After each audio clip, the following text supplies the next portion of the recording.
All right, everybody. Second workout of the week. We're going to go back to a circuit-based workout. Okay, so just to remind everyone, I split it up into two groups. Group one's going to have 4 exercises in it. Each exercise you're going to run one right after the other. So 1, 2, 3, 4. You're running 45 seconds each exercise. Okay, so exercise 1, 45 seconds, 2, 45, all the way down to the 4th one, and you're going back to the beginning. And you're going to run through that 1 to 4 times for 16 total exercises. Okay, then when you get done, you're going to go to group 2, and it's going to be the same thing, same type of setup. All right, so remember, 45 seconds each exercise. Take a break. Try and keep your rest to a minimum, but if you got to take breaks in between exercises or breaks in between your rounds, by all means, go ahead. Form, technique, far more important than speed. Okay, so to get into it, group 1, we're going to have walking lunges, we're going to have burpees, we're going to have V-sits, and we're going to have the hopping box square drill. I'll show you how to do that. All right, so walking lunges. Ideally, you would go 4 or 5 walking lunges forward and then 4 or 5 walking lunges back. So stepping backwards, okay? So the big thing on a lunge, I'll just go in front again. You're going to want to be able to shoulder width apart. You can see here my legs are going shoulder width apart. Pressure, you're going to be on your back toe. And you're going to be pushing through your mid foot on your front foot. If you're on your toe, step up farther. Okay? And what you can do with those walking lunges, I'll show you. You can transition right into your next lunge. Okay? If you have good balance. If not, you can actually reset in the middle. So what I'm going to do is, I'm going to start my lunge, reset. See how I reset the middle? Other foot, reset. Other foot, reset. Okay? So, you have options. Now, I'll show you the whole sequence of the drill. I only have room in the camera to go forward 3, but I'm going to go forward 3 and back 3. So I'm going to lunge, lunge, lunge, lunge, and then I'm going backwards. Lunge, lunge, lunge. Okay, so same with backwards. Say I've already gone forward and I'm coming back. I do my backwards lunge, shoulder width apart, mid-foot on my front pressure, knee's going to track over the toe. Okay, I can reset in the middle. So I'm going to reset, then back with my other leg. Reset, then back with my other leg if I can step back there. Okay, so big thing on your lunges, you're going to be upright, core tight, shoulder blades back, right? You're going to create that neutral spine. I keep my arms out in front of me to give me a little extra balance. The big thing, you're going to want that knee to track over the toe or slightly out. That's okay. In, no good. We don't want it to go in, so over toe. And a lot of the times, that comes back to your foot pressure, right? So when we go into our lunge, we're going to get that big toe locked in and that back heel locked in. You'll feel it. When you do it, it instantly drives that knee over the toe. Okay, so push that big toe in, push the back heel in, and you're going to put pressure through mid-foot. All right, so that's the big thing with the lunge. Shoulder width apart on your stance.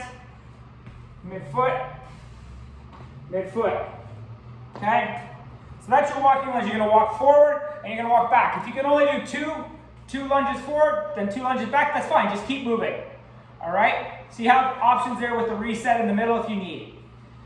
All right, burpees. All right, everybody's favorite. You're going to jump up, go down to the mat, hands underneath the elbows, wide fingers, right? We always want to get our hands spread out wide and push through the whole hand, right? Elbows locked in, push up, rise back up, jump up, same thing, down, push up, okay? So, the alternative, you can go down your knees on your push-ups, you're going to jump up, go down, go to your knees, create that good straight plank, right? Toes locked down, elbows in tight, drive up, then back up. Okay, same thing. Hands spread out wide, underneath the shoulders. Good plank. We don't want those butt way up. We don't want the back way, or our hips way down. Without a pressure on our back. Core tight, shoulder blades back. Push, good. So burpees. That was burpees.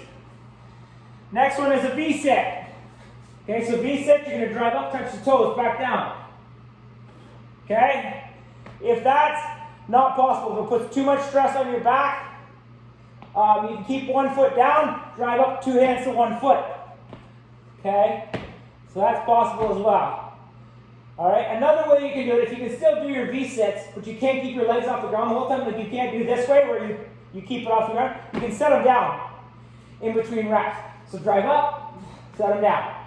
Drive up, set them down. If that's possible as well. So obviously this is the ideal. Okay, if that's not possible, you can set them down in between reps. Okay, that's the next hardest. And then if that's not possible, you can go 2 hands to 1 foot. You're driving up to that 1 toe. Okay? So you have some options there. Now, last one of the group. Hopping box square. Just going to move my mat back a little bit here. What a hopping box square is, you're going to pretend you have a little box on the floor, and in each part of the box is going to be a smaller box. So there's going to be one in the top corner, one in the other corner, on the bottom, and the bottom. So you're going to jump up and over and across and down, like you're jumping into these little squares inside the box. So up, over. Okay, so the big thing with this, you're going to want to make sure that you control that upper body. Again, because if I'm jumping forward and I don't counterbalance myself, I'm going to continue to move forward, right? I can't recover. So that upper body's got to stay upright. All right, so I'm going to go forward, side, back. So do 2 and then go back the other way. Okay? So that's it there. Now, basically, like I said, you do 2 one way and then 2 back, and then you keep going for your 45 seconds. If that is too easy for you, you can get on one leg, right? Up, over, back, up, over. Then switch legs, go the other way. Okay, so you can do that as well. That's possible as well. So you can go on one leg, go 2 one way, go 2 the other way.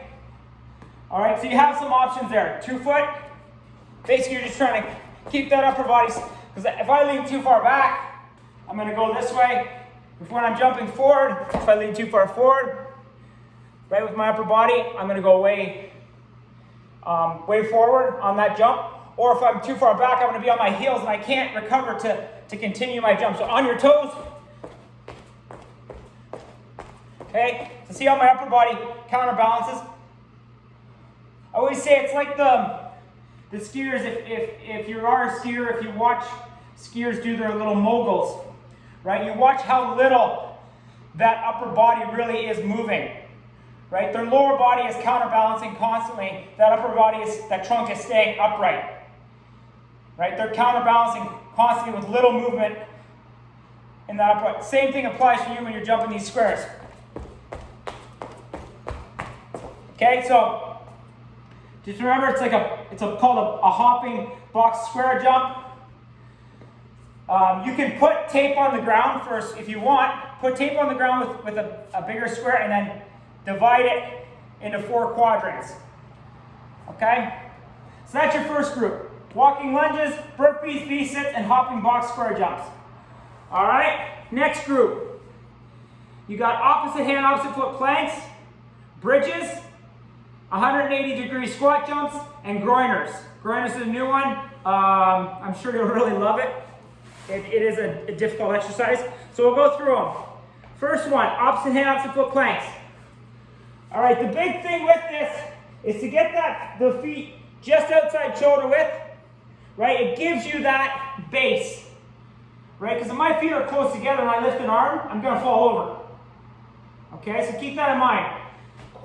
Get our hands spread out wide, fingers spread out wide, pushing through mid-hand, right? We want to get the pressure through the full hand. Hands underneath our shoulders, pull our elbows in slightly, core tight, shoulder blades back, get into our plank. Okay? I'm going to go opposite hand, opposite foot. 1, 2, 3, 4, 5. Switch. 1, 2, 3, 4, 5. So you can see, the reason I'm getting that balance is because I have that good counterbalance with that opposite foot, right? If I'm close together, it's going to be very difficult. 1, 2, 3, 4, 5. 1, 2, 3, 4, 5. Well, and I've done it a lot, so I'm able to do it, but for most, even myself on bad days, if I don't have that wider base, I'm going down. Okay? So, Opposite hand, opposite foot is ideal. Try and do a count of 5 if you can to hold it up there, really lock and engage that core.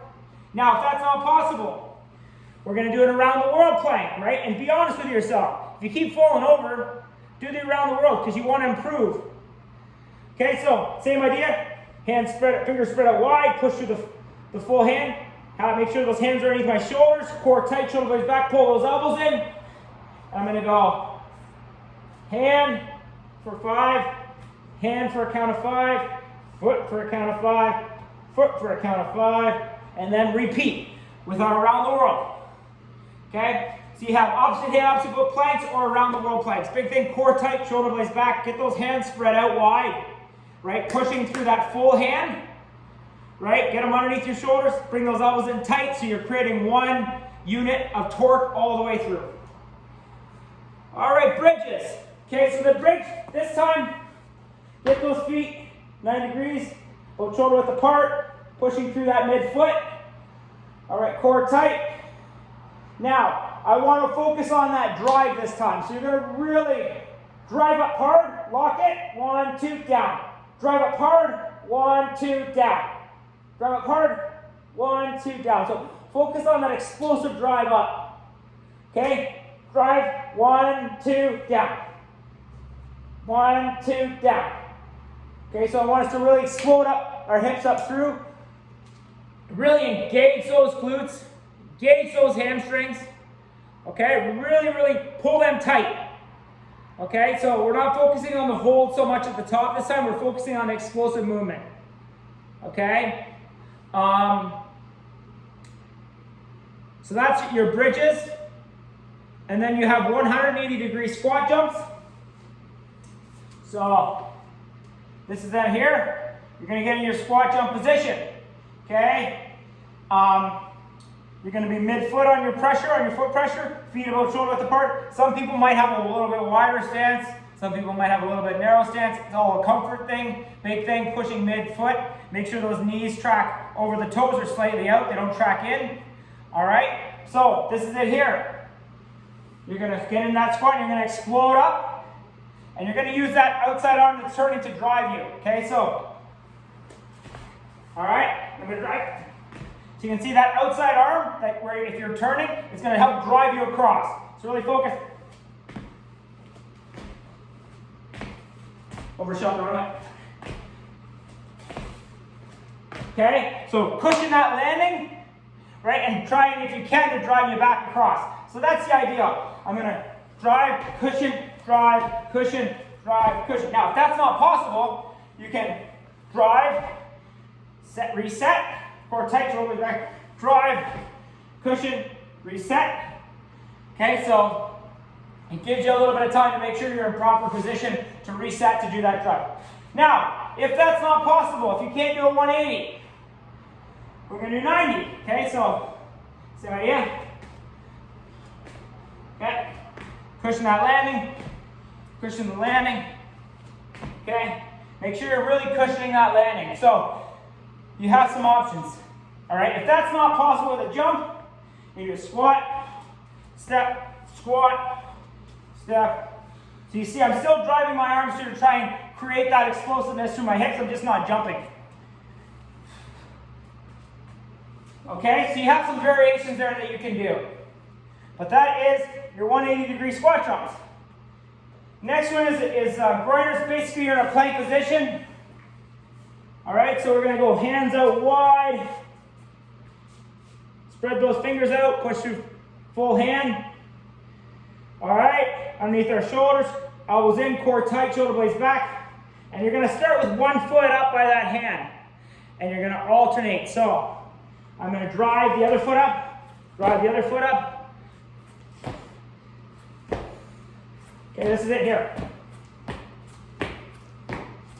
Now, what you might find is that you don't have the flexibility to do this. Okay? You might end up like this, where your butt is way up in the air. Okay, we're going to try and get down that plank, get real low. Stay in that low zone. Okay? Now, if that's the ideal. If you can do them, great. Now, if you can't do the jump, that's fine. You can actually do the same exercise, right? You're just going to step back, step the other foot up. Step back, step the other foot up. Step back, step the other foot up. Okay? If that's not possible, you're just going to do a mountain climber. Okay, through the middle. But this is the ideal. Okay, that's the ideal. If that's not possible, okay, that's next, and then if not, just do mountain climbers to the middle. Okay, so that's your second group of 4. So again, remember, you're running through each exercise 45 seconds. You're going through the 4 exercises in group 1 4 times, then you're going to group 2 doing the same thing 4 times. All right, if you have any questions, let me know.